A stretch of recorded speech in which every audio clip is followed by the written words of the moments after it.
네, 뭐 이란 사태 상황에 따라서 주식 투자의 전략이 달라질 수도 있습니다. 그래서 개인 투자자분들 뭐 너무 하지 마시고요. 뭐 대응의 영역이니까 저희가 차근차근 살펴드리도록 하겠습니다.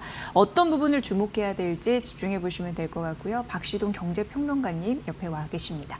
어서 오세요. 네, 안녕하세요. 네. 지금 약간 좀 불안한 게 이란 전쟁이 좀 장기화될 가능성이 있다라는 가능성이 좀 더 높아지고 있는 그런 모습이라서 호르무즈 해협 분위기와 더불어서 어떻게 보시는지 좀 의견을 빨리 좀 구하고 싶었습니다. 어떻습니까? 네. 네, 일단은 지금 우리 증시가 가장 관심 있게 봐야 될 부분이 이제 그 부분인데요. 사실은 조금 이제 여러 가지 보도들이 조금 혼재돼 있어서 네. 좀 맥락을 잡기는 어렵습니다. 근데 특히 이제 지정학적 문제이거나 전장에 관한 뉴스 같은 것들은 사실은 이제 좀 현재 상황에서 어디가 맞다, 틀리다, 뭐 가능성이 어떻다 네. 이렇게 예상하기는 조금 어려울 것 같아요. 그래서 일단 자본시장이나 증시 입장에서 대응 방법을 모색할 때는 사실은 뭐랄까요, 좀 잡히지 않거나 확증할 수 없는 부분 말고 사실 이제 대응이 가능하거나 고정값으로 놓고 판단할 수 있는 부분에 좀 포커스를 맞추는 게 네. 합리적이다라고 볼 때 가장 중요한 것은 그 유가와 호르무즈 해협 이 부분으로 이제 포커스를 맞춰서 보시는 게 좋을 것 그렇죠. 같아요. 네. 예를 들어서 지금 이제 어저께 사실은 분위기 괜찮았거든요, 증시. 그런데 이제 한 2시 넘어서부터 갑자기 이제 좀 이제 낙폭을 만들어 가면서 좀 힘이 빠진 상태에서 마무리가 됐어요. 이제 이 말씀 드린 이유는 어제 같은 경우도 사실은 왜 갑자기 잘 나가다가 낙폭이 생겼느냐를 놓고 실시간이나 오늘까지도 사실은 이제 분석이 명쾌하지 않게 나오고 있어요. 네. 예를 들어서 뭐 오늘 뭐 네마니어의 날이다, 뭐 다양한 얘기들이 나오고 있는데 사실은 어저께 낙폭이 생긴 시간과 우리나라 증시요, 일본 증시의 낙폭이 생긴 시간이 비슷해요. 아, 일본의 영향을 받을 수 있었다. 그리고 예를 네. 들어서 뭐 증시 관련한 뭐 네마니어 뭐 선물옵션 이쪽을 얘기를 한다라면 사실은 채권도 영향이 안 받았어야 됩니다. 그런데 이제 어저께 상황을 보면 우리 또 일부 아시아 또 글로벌 리학의 유의미한 시간대에 흐름이 잡히거든요. 네. 그리고 채권까지도 동시에 네. 같이 이제 사실은 이제 상황이 안 좋아지는 시간대별 모습을 보인단 말이에요. 이건 누가 봐도 사실은 뭐 개별적인 뭐 네마니어나 미국 CPI에 대한 우려감이나 이런 게 아니고요. 사실은 이제 이란 뉴스의 발발이다, 이렇게 봐야 될 것 같습니다. 즉, 제 말씀은 이제 우리가 포커스를 맞춰야 되는 부분은 오직 전장 뉴스고 특히 이제 유의미하게 국제사회가 반응하고 있는 기름 문제다, 이렇게 봐야 될 것 같아요. 그런 측면에서 이제 유의미한 뉴스가 이제 몇 개 나와 있는데요. 하나는 국제 이제 석유기구에서 주요 선진국들이 다 사실은 동의해서 비축유 방출을 결의했습니다. 그런데도 불구하고 기름값이 올랐다라는 거예요. 이제 비축유 방출 관련한 규모는 4억 정도인데 이게 이제 사실은 사용량으로 보면 많지는 않아요. 네. 21분 정도 됩니다.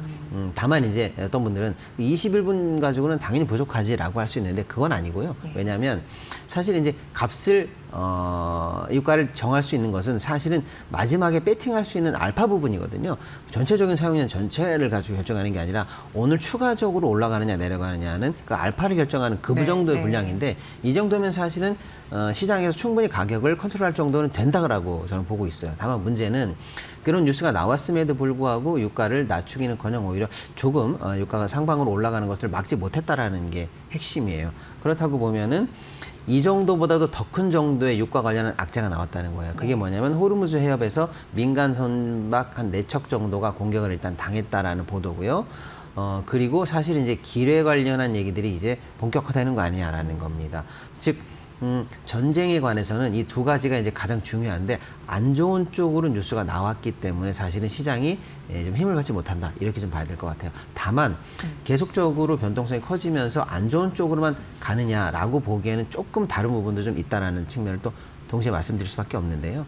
예를 들어서 지난 작년 4월부터 지금까지 글로벌 리학에 무슨 관세를 부과한다라든지 다양한 이슈가 있을 때마다 사실은 주위에서 말리거나 국제사회가 반발하거나 하는 것과 상관없이 트럼프 대통령을 움직였던 유일한 로직이 있지 않습니까? 네. 예, 타코라는 별명을 들으면서까지도 트럼프 대통령이 움직였던 건 유일하게 국채입니다. 예. 국채가 건드려지면 트럼프는 움직였다라는 게 경제계에서 보는 건 이제 거의 뭐 기정사실이고 몇 번 우리가 검증했던 내용이에요. 지금 보면 유가가 만약에 움직인다, 그러면 결국에는 수입 물가가 움직여지고요. 그로 인해서 인플레 우려가 생기고요. 그러다 보면 당연히 이제 금리가 동결되거나 상방으로 이제 압력을 받게 되고 그걸 반영한 채권 수익률이 올라가는 모습. 이게 지금 네. 현재 발표되는 로직이거든요. 이 로직에 결국에는 제일 첫 단에는 유가 관련한 스위치가 켜지면 끝에 가서 채권이 움직인다는 게 네네. 지금은 확인된 로직이에요. 이게 이제 발동이 되면 트럼프 대통령이 또 한 번 움직인다.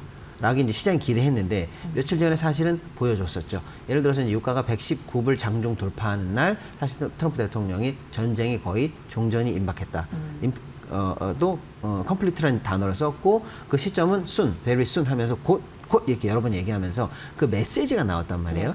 그래서 시장에서는 석유나 호르무즈 해협 관련해서는 긴장이 높아지고 있는 게 맞는데 반면 역설적이게도 그럼으로써 유가를 건드리니까 다시 채권이 건드려지는 트럼프 타코 방정식은 네. 또 움직일 수 있다라는 역설이 동시에 있기 때문에 이 부분은 양쪽 다 좀 주의를 방향을 열고 좀 보셔야 될 것 같다라는 말씀드릴 수밖에 없을 것 같습니다. 네. 어쨌든 뭐 트럼프 대통령의 입장에서는 뭐 중간 선거도 고민을 해야 되고 이러다 보니까 장기전으로 가는 건 자신에게 또 불리한 그런 모습인데 향후 좀 봐야 될 그런 요소는 있는 것 같습니다. 예. 네, 이제 다소간의 이제 장기전에 관해서 이제 많은 분들이 좀 걱정을 하시는데요. 예를 들어서 이렇게 봐야 될 것 같습니다. 어떤 그 군사 작전이 있을 때 당초에 작전이 목적하고 있는 소기의 계획이 있거든요. 예를 들어 베네수엘라 같은 경우에는 마두로 대통령을 축출함으로써 사실은 친미 정권을 세우고 원유를 이제 수급했단 말이에요. 그런 작전이 충분히 가능하겠네라고 해서 이제 사실은 이란을 좀 우습게 본 모양이 있습니다. 그러면 이제 현재 이란을 이 전쟁이 개시된 미국의 진짜 소기의 목적은 뭐냐라고 했을 때 세 가지 정도를 꼽습니다. 하나는 일단은 권부 전체를 붕괴시킴으로써 소위 말하는 이제 친미 정권을 세운다. 화면의 축출뿐만 아니고요. 두 번째가 핵시설 관련해서 영구적인 타격을 입힌다. 네. 그다음에 이제 중동 관련해서 이란이 가지고 있는 가장 강력한 또 하나의 이제 무기가 사실은 이제 한 2,000기에서 2,500기 정도 되는 탄도미사일이에요. 이 부분은 이제 두고두고 사실은 좀 위험이 될 가능성이 있다고 미국이 판단하는 거죠. 요거를 이제 타격을 준다. 요 세 가지가 소기의 목적인데요. 냉정하게 지금 돌아봤을 때 하메네이는 축출했는데 사실은 이란을 관장하는 권부 자체는 오히려 단단해진 모양새예요. 오히려요. 심지어는 뭐 차남이 지금 권부에 오를 정도 아니겠습니까? 강경파로. 그렇죠. 그러니까 이제 첫 번째 친미 정권이 베네수엘라 모델처럼 쉽게 세워질 줄 알았는데 안 됐단 말이에요. 지금 현재 핵시설의 완벽한 타격이라든지 그로 인한 뭐 국제기구의 검증 같은 것도 되고 있질 않아요. 또 세 번째, 지금 전쟁 초기에 이란이 아직 탄도미사일을 쏘지 않았습니다. 가성비 위주로 뭐 소규모 드론이라든지 이렇게 해서 길게 가는 전략을 쓰고 있단 말이에요. 근데 이것도 아직 타격이 됐다라는 보고가 없어요. 그렇다면 미국이 소기의 성과를 달성하지 못했기 때문에 전쟁이 길어지고 장기화되는 거 아니냐라는 분석이 그래서 나오는 건데요. 반면 다시 한번 돌려봤을 때 미국이 장기전을 원하지 않는다라는 게 또 한 번 여러 곳에서 확인이 되고 있어요. 네네. 특히 문제는 뭐냐면 미국 입장에서 이게 굉장히 재밌는 지정학적 분석인데요. 미국을 상대로 교전을 하거나 전쟁을 할 수 있는 나라는 우주에 없습니다. 네. 지구에도 없죠. 네. 예. 그래서 미국을 상대로 전쟁이라는 단어가 성립은 하지만 전쟁을 개시하는 것도 미국 마음이에요. 아무도 미국에게 전쟁을 걸지 않거든요. 네네. 그럼 전쟁이 끝내는 것도 미국 마음입니다. 즉 한간의 분석이 미국이 이 전쟁을 일으켰던 소기의 목적 3개는 달성이 안 됐다 하더라도 끝내는 게 역설적으로 미국 마음이라는 얘기예요. 그렇죠. 예를 들어서 그 3개의 목적이 달성이 안 됐음에도 불구하고 달성됐다 치고 달성됐다 치고 이렇게 3개를 다 치고라고 해서 네네. 나는 그렇게 생각해라고 하면 내일 당장이라도 종전이 가능한 거거든요. 그래서 한편으로는 지정학적으로 미국이 원했던 목적은 달성되지 않았습니다만 객관적으로 장기전이 만약에 미국에 부담된다면 미국은 어떠한 명분을 삼아서라도 종전을 희망하거나 선언할 수도 있다라는 분석도 같이 있습니다. 그래서 아직은 장기전으로 고착화된다라는 판단은 조금 이른 것 같아요. 네. 그래서 중요한 말씀해 주신 것 같아요. 결론적으로 이 전쟁의 출구 전략의 키는 미국이 쥐고 있다. 그렇습니다. 이런 부분 좀 명심해야 될 것 같고요. 이번 주 대비해서 국내 증권사에서 슬슬 이런 얘기를 하더라고요. 중동의 뭐 불확실성은 여전하지만 그럼에도 불구하고 시장에 미치는 영향이 축소되고 있다. 하지만 이제 유가는 굉장히 중요한 변수라는 걸 말씀해 주셨고 그런 정도로 우리가 좀 이해하면 될까요? 네, 맞습니다. 네. 사실 이번 사태가 생기고 나서 우리 증시가 지난주 화요일에 대략 한 8, 9%, 그 다음날 한 12% 해서 합산해서 한 20% 정도 개정 초반에, 그러니까 전장 개시 초반에 어마어마하게 폭락을 맞았거든요. 네. 그리고 그 다음 목요일에 9% 정도 반등을 하고요. 또 이번 주 초에도 뭐 한 8, 9%, 7% 정도 급락과 급등을 반복했었거든요. 어마어마한 변동성이다라고 해서 사실은 뭐 공포지수도 생각하시는 분들도 계시고 이 변동성 자체를 포커스를 맞추시는 분들이 계시는데요. 조금 더 예리하게 보면은요. 사실은 우리 증시는 작년에 70% 정도 수익을 내면서 세계 증시 수익률 1위였어요. 올해도 연초부터 지금까지 48% 수익을 내면서 세계 증시 1위예요. 네. 무슨 말씀드리는 거냐면은 어떤 글로벌한 이벤트가 생기건 조정의 명분이 생기건 우리는 여기서 돈을 언제든지 뺄 수 있는 차익 실현이 가능한 상황이었다. 그래서 사실상 조정은 명분만 기다리고 있을 뿐이지 언제든 나오는 상황이었다라는 거거든요. 네. 그런 상황에서 전쟁이라는 좀 핵폭탄적인 이슈를 맞으면서 두 가지 이슈, 즉 조정 이슈와 전쟁 이슈가 동시에 나오면서 폭락이 온 거예요. 자, 그런데 지난주 목요일에 반등을 10% 정도 해냈거든요. 그 이후에 추가 10% 반등이 계속 나온다라고 하면, 그리고 그게 이제 급등으로 마무리가 되지 않았다라고 하면 진짜 변동성 장세에 들어갔다라고 보는데, 네네. 그 이후의 변동성의 폭이 개장 초기에 20% 폭이 아니에요. 그 이후의 폭은 다 10 이내에서 또는 7 내에서 왔다리 갔다리 하고 있거든요. 예. 그 정도 폭은 글로벌리하게 볼 때 옆나라 일본이라든지 아시아 증시라든지 이쪽이 맡고 있는 폭과 비슷합니다. 아, 예. 무슨 뜻이냐면 변동성 전체를 이번 장세 전체를 보면 커 보입니다만은 초반에 10%의 변동성은 과매도 또는 차익 실현으로 변동성을 이미 한번 소화했다고 보는 게 그렇죠. 맞아요. 예. 그럼 남은 변동성은 오직 전장 변동성밖에 없다라고 보는 거예요. 그런 측면에서 이제 10%, 20%까지 계속 낙폭을 연이어 키워가는 변동성은 아니다라는, 다소간의 제한적 범위 안으로 수렴하고 있다라는 거를 그 변곡점을 지났다라고 보시는 게 맞을 것 같아요. 그리고 이제 전장 관련한 변동성도 사실은 다른 나라랑 비슷하게 맞고 있어요. 네. 그러니까 이제 우리에게 특화된 사유로 맞지는 않고 있어요. 그런 측면에서 변동성에 관해서는 과도한 공포보다는 이제는 오직 전장 뉴스로 한정하고, 네. 앵커님 말씀하신 것처럼 그 중에 특히 트리거는 유가 이 정도에만 맞춰서 분석을 해도 충분히 이제 합리적으로 대응이 가능한 선으로 들어왔다. 제한적 범위 안으로는 들어온다. 이렇게 좀 긍정적으로 보셔야 될 것 같습니다. 네, 확실히 이 서사를 듣고 나니까 이해가 되네요. 그런 부분에서 반도체가 흔들리지 않기 때문에 더 하단을 좀 견고하게 가져다 준다고 보여지는데 평론가님은 어떻습니까? 맞습니다. 네. 어저께 미국 장세에도 이제 두 가지 큰 흐름이 하나 있었죠. 오라클이 실적을 발표했는데 네. 당초에 사실은 이번 AI라든지 반도체 관련해서 가장 아픈 손가락 아니겠습니까? 오라클 미운 오르시키처럼 네. 예, 굉장히 걱정을 많이 했는데요. 어쨌거나 시장 예상치보다는 상회하는 실적을 냈고요. 그 이후에 이제 장 마감 이후에도 애프터에서도 상승을 냈고 네. 오늘도 9% 정도 상승을 내면서 시장이 AI 버블이라든지 반도체 관련한 장세를 걱정하는 것을 말끔하게 일단 지우는 모습을 보였고요. 마이크론도 그 전날 5%, 어저께 3%대 이제 보이면서 반도체 관련해서 이상이 없다는 것을 이제 글로벌리하게 확인을 해주고 있어요. 특히 이제 실적으로 잡히는 넘버로 잡히는 지수가 수치가 계속 나오고 있는데요. 1, 2월 달 수출 뭐 여전히 좋은데요. 이번에 네. 나온 3월 10일치 수출 데이터가 또 나왔어요. 가장 따끈따끈한 최신 뉴스인데요. 여기서도 우리 수출 전년 대비 55% 늘면서 214억불을 기록했고요. 그중에서 특히 반도체 관련해서 175% 상승하는 모습을 보이고 있어요. 네.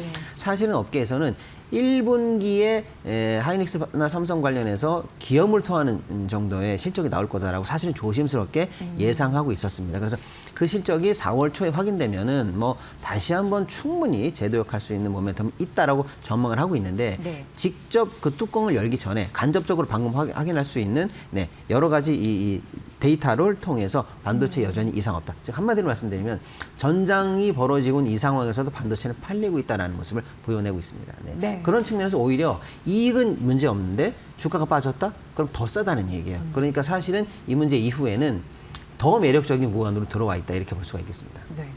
그리고 우리가 사실상 이거 좀 놓치고 있는 부분이도 있을 수 있는데 지금 JP모건이 대함호대출을 이제 조인다고 했는데 이것도 사실 굉장히 좀 불안 요인이 될 수도 있겠죠. 맞습니다. 세계적으로. 사실은 전쟁 뉴스가 아니었다면 이건 굉장히 크게 다뤄질 네네, 뉴스인 네. 것만은 분명합니다. 왜냐하면 우리가 이제 방금 말씀드린 것처럼 AI 거품이다 또는 거품이 아니더라도 AI 관련한 이 산업 섹터에서 다소간에 부러지는 회사가 나올 수 있다. 왜? 과도한 뭐 캐펙스 투자도 있고 심지어는 꼭 과도한 캐펙스 투자가 아니더라도 최근에 나왔던 엔트로픽의 이 클로드 AI가 기존에 각자 사업을 하고 있는 다양한 소프트웨어나 AI 관련한 것들을 잡아먹으면서 오히려 혼자만 왕좌를 지키고 나머지 것들을 제압하는 모습이 네네. 나타나지 않을까? 뭐 이런 다양한 걱정을 했거든요.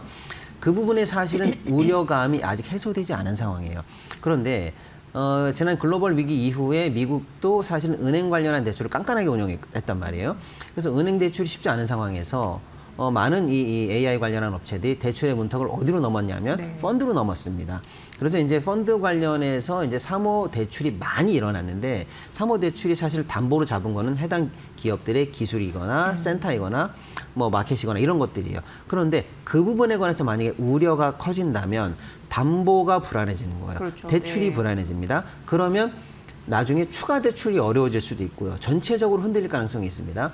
그거를 우려하는 투자자분들이 예를 들어서 그러면 본격적으로 우려가 커지기 전에 내가 미리 환매를 해야 되겠다라는 움직임이 지금 사실은 잡혔다라고 봐야 돼요. 그래서 이제 환매에 들어갔는데 대표적으로 조금 그나마 이제 중견 쪽 펀드는 그나마 그럴 수 있는데 특히 이제 엊그제는 블랙락 관련해서 이제 큰 환매 요구가 들어왔고 네. 블랙락이 이제 5% 이상 환매는 안 된다라고 하면서 일단 환매 중단을 선언하는 모습들이 사실은 이제 조금 제가 볼 때는 유의미한 부분이라고 할 수밖에 없습니다. 네. 더 나아가서 이제 JP 모건까지 사모대출을 줄인다라고 하고 있거든요. 제가 볼 때는 아직은 이 부분에 관한 위기감이 해소됐다라고 보긴 어렵고요. 이것은 전쟁 이슈를 제외하고 나면은 앞으로도 이제 좀 주기적으로 좀 집중해서 봐야 되는 중요한 부분이 아닐까 싶습니다. 만약에 이 부분이 초기에 제압되지 않고 계속 여진이 생긴다면 거꾸로 AI 쪽 관련한 투자가 금융으로 전이되고 금융이 다시 AI 맞아요. 쪽으로 네네. 대출 관련해서 축소되면서 다시 전이되는 그런 순환적 모습이 나타나지 않을까라고 한다면 이것은 사실상 최근에 일단은 AI 이 버블론에 기름을 붓는 상황이 되기 때문에 예의주시해야 되는 상황이다라고 볼 수밖에 없습니다. 네. 알아야 대응을 합니다. 오늘 시장 리스크 전격적으로 분석해드렸으니까 잘 참고해 보시기 바랍니다. 박시동 경제평론가님의 분석이었습니다. 아주 오늘도 잘 들었습니다. 네, 고맙습니다. 고맙습니다.